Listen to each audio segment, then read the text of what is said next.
Your job is not your net worth. To most engineering aspirants, you prepare so hard to get into the right college and hopefully get the right placement out of it. And then once you get your job, or even in the whole process of you going through the mock tests and giving all these exams and which college you got into and which streams you got into, you start associating your predicted job package which you will get with your self-worth, and keep yourself feeling resentful. And these years of your life are the best years of your life, but you might end up spending it all in a resentful manner, because 1% of the people will get and make the achievements. The 99%, who probably are most of the people watching my videos, what about you? You start associating your self-worth with your package or your stream or your college, and you start thinking once you get a job that your job is the parameter on which your self-worth is dictated or decided upon. Let me tell you, I got into bits, and I was also thinking that okay, good package, everything. I was making a decent amount of money in college. Then when the placement time came, the questions were like, what is going to be the angle between the two hands of the clock? And they were aptitude questions, which I did not enjoy, and I was already making money on the side. So I decided, okay, I will not need the placement. So I graduated college with a placement of 0. A lot of other people get great packages. Many of my friends got much better packages. I graduated with a package of 0. I was thinking I'll just build my freelance career and hopefully that'll work out.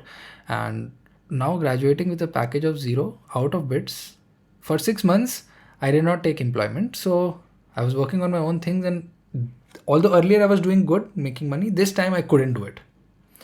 And I started associating my self-worth with what I have in the offer right now, which is 0.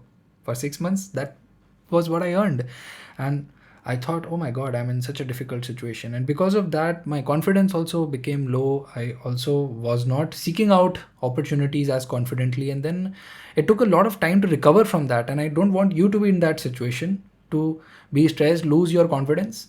If you're confident and you're just continuously focusing what you want to do and you just focus on doing, of course, you strategize to get the best outcome, but you don't keep yourself resentful if the outcome is not the same.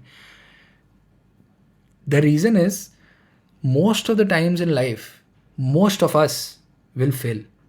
I also tried building another business. So this was the second time I tried building my freelance and other business things, and I failed.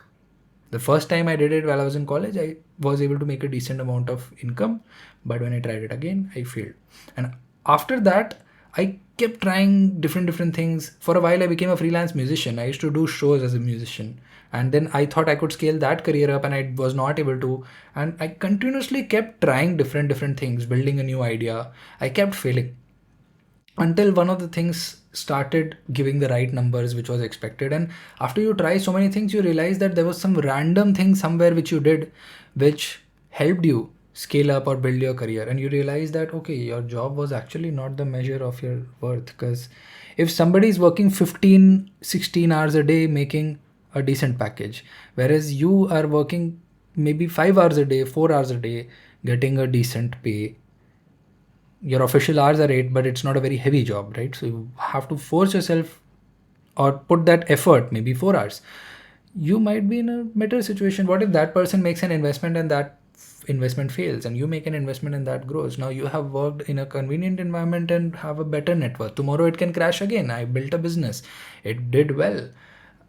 After that, I failed. And most of the years in life, and I've seen a lot of my peers, I've seen things happen with myself after college, you continuously keep growing and opportunities keep coming, and you realize that that one job or that one salary figure is not the way that you can make your status or define yourself as. And I want to talk to you and tell you this today, especially if you are an engineering aspirant, because you will just dream of that one number, that package, and chase that for 6 years, 11, 12, and 4 years of your engineering studies, just for that, and keep yourself under stress. And if you don't achieve it for the next few years also, you'll keep yourself under resentment that you were not able to achieve that one number. But there are tons of other achievements you can do, tons of other things you can try out.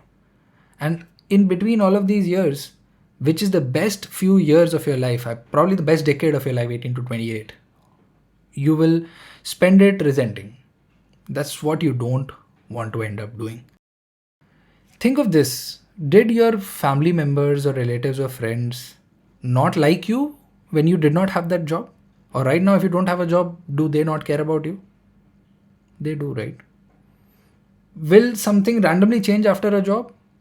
Well, you will be able to provide them with gifts, with a lot of support or different things. Financially, you will be able to provide for them. But will anything else change? No, the relations will still be the same. The important things in life, which are the relations, which are the friends you have, which is your health, which is how much you enjoyed the years of your life because they're not coming back. Don't waste them thinking of just that one package which you will get. That package, the amount of effort you've put into and the amount of emotional effort you'll put into that and the number of experiences you will keep missing because of that. That trip you did not go to with your friends, that experience of going for that party with your family, that so many things keep coming in life and you miss out on that. I remember there's one trip I missed with my friends. I totally regret that right now because you will not have that many opportunities of going for so many trips with your friends. So think of it this way. The stock market, right? It doesn't continuously keep going up. It goes up sometimes, it goes down sometimes.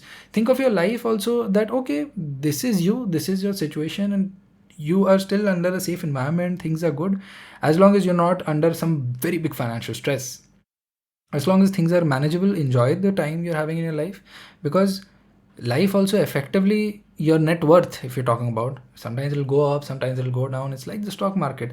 If you invested in the stock market today, the stocks went up, will you be super excited? Of course, I also get super excited. But if it went down, sometimes some of the days it will go down and your net worth, you'll be like, oh, 15,000 I lost today. Will that be a big defining moment of your life? There is a chance that some random day you might make such an income or such a thing just comes up in the way that all of the income you made in the 20s, that whole decade, might be just one day of income which you did when you were 35. Now, what is the value of you spending your whole decade, which is the best decade of your life, under stress, when you could have made all of that money or whatever self-worth later on when you were 35, one day maybe. Warren Buffett, okay, very famous, right? Warren Buffett is a famous investor. He made most of his wealth, in fact more than 90% of his wealth, after the age of 65. Yes, he's super rich. But I'm not saying that you don't work hard. You definitely work hard to chase whatever goal you have, because there's nothing more fun than working hard and playing that game of achieving whatever you wanted to achieve. But in that process, don't forget that there is life still happening. If you want to take a break also sometimes, do that. I remember when I was preparing for my engineering entrance exams, there were times when I was a lot into music. So I used to play a lot of music at that time. And now I look back, I listen to many of those tracks which I used to play then. And I feel like, okay, it's been a good 11th and 12th. And later on, for the 6 months, I regretted, why did I not sit for placements? I could have just sat through that process. One company I would have cracked and eventually it would have worked out. But because I didn't sit for it, I got a unique set of experiences and I tried a unique set of different things. I built YouTube channels. I built so many digital assets in that whole time that right now I'm not in that deep a need of a job. Because there are other ways of income that I explored and that I was able to, thankfully, after trying so many things, achieve. And that is the important part, that you can have hundreds of different ways of building your career. This might not be only one. So don't associate your self-worth with that. There are a lot of other ways that you can try it out. There are a lot of other things which you can scale to even 10x bigger than your job. So when life is happening, live it as it comes. Live it with at least the satisfaction that you've had a decent quality of life. And a lot of you put yourself under so much of stress. I mean, I've put myself under stress in the same way too. I understand what happens. You end up becoming successful.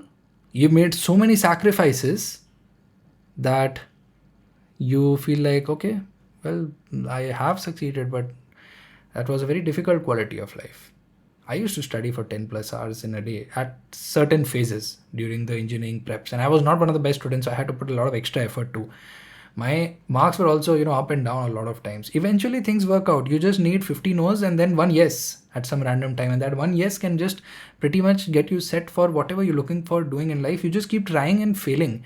The main thing is a lot of you during your whole education period look into failing as a very resentful thing, as a very deterministic thing of your social worth, that you have failed and you will have to wear that tag throughout your life as if you failed at something. But in life, in the long run, it's great if you failed at so many things. You are the unique person who was able to make that experience and live that experience, and then you are the only one who can tell that story later on to someone. So if you failed at something, I have failed at so many things, and if you failed at something, it's, as long as you're not under financial stress, it's good enough that you had that unique experience which you can share. You learned and explored so many things. A lot of people make so much money so that they can spend it on experiences. You did not make as much money, you failed, but you got a unique experience of trying something. But main thing is, do chase your goals. Yes, chase them seriously, but don't forget that this is a great decade in which you are living right now. Don't stress yourself out, and don't become a resentful person of, after you did not achieve that, there is no second chance or third chance you will get. There will be 50 other chances you will get, and you will fail 49 times also. That's also okay. Stay happy and don't be resentful. See you in the next video. Just think about this and that's okay. Stay happy. Maybe that's also not the best ending. I should have figured out a better ending. Maybe that's also okay.